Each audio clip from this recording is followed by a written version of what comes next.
Guys, welcome back. This is RandoGEEK. Alright, so we have an article here from Fierce Wireless. The link will be down for you in the description below in case you guys want to read it. But we're going to talk about something interesting here because there's, a lot going on with Dish, right? As far as like where they're heading. A lot of people are already getting a bag ready for them and sending them on their way. I, for one, have been supportive of Dish. I'd like to see Dish grow.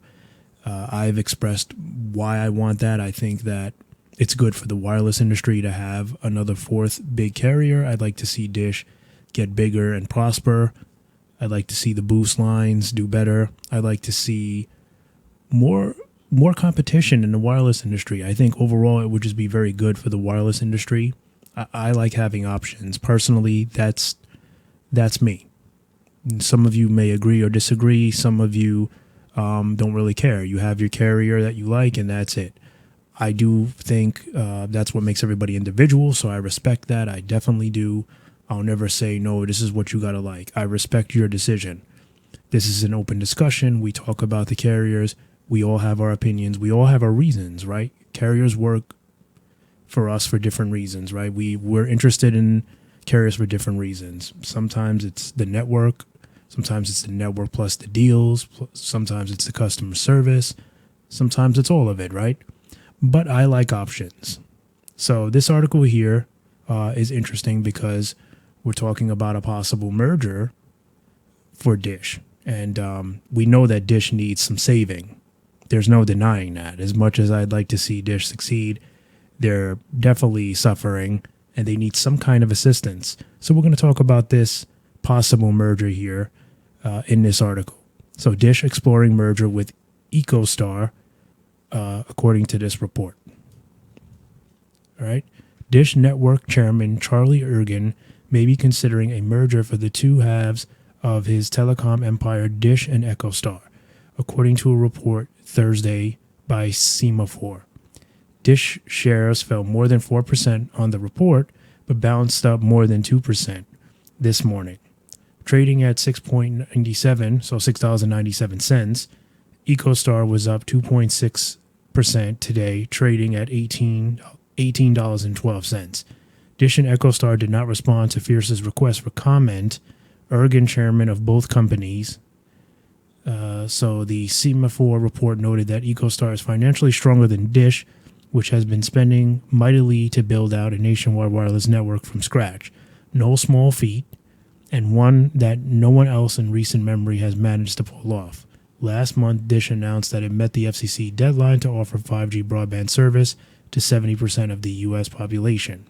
If EchoStar and Dish get back together, it would be a reunion of sorts. EchoStar spun off from Dish in 2008 to focus on the broadcast satellite receiver, antenna, and commercial satellite businesses. The remaining business, known as Dish, focused on satellite TV. Ergen acquired spectrum over the years, which led to a reputation as spectrum hoarder. In 2018, the company insisted it was serious about building a narrowband IoT network and was set to meet an FCC deadline to cover 70% of the population by 2020. But in 2019, the U.S. government decided to set up Dish as a fourth facilities-based carrier to replace Sprint, serving as justification for the T-Mobile Sprint merger. Dish acquired Sprint's Boost Mobile prepaid business and used MVNO agreements with T-Mobile and at&t to offer services while building its 5G network. Dish has been struggling while building its cloud-native open radio access network, losing Boost Mobile subscribers while trying to set up a postpaid wireless business through Boost Infinite and get Project Genesis off the ground. Dish shares have lost more than half their value since the start of the year. So ace in the hole, they call it. A popular message from wireless executives commenting publicly on conference calls. Don't count Charlie Ergen out. Even if it appears that Dish is grappling with myriad challenges and it is in need of a bunch of capital to finish the 5G network, Charlie Ergen always has been able to create value either merging or breaking apart the companies that he owns.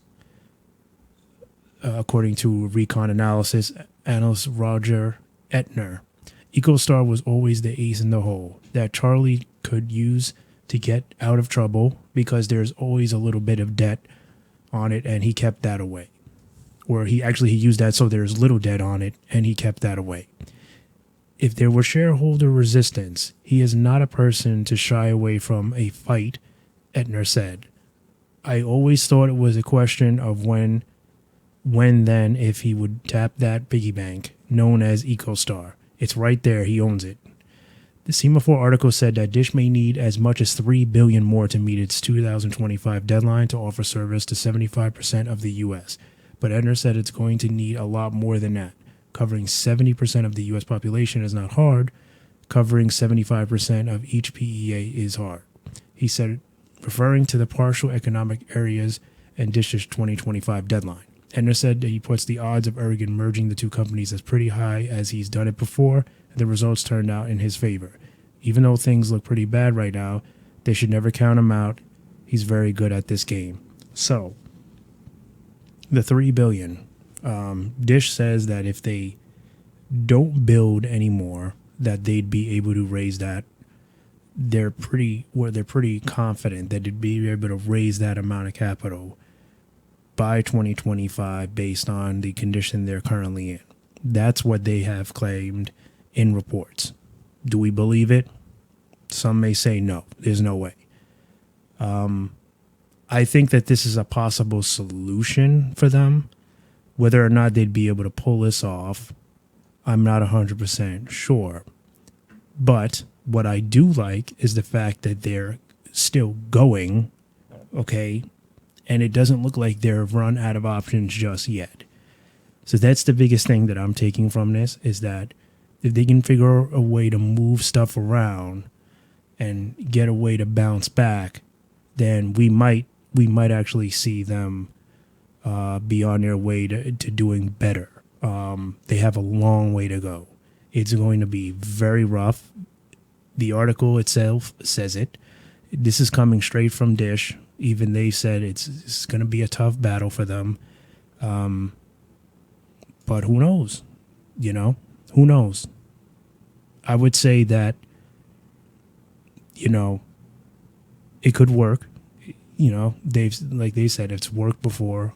Why not give it another shot, right? So I guess we'll have to wait and see. Hit me in the comments below. Let me know.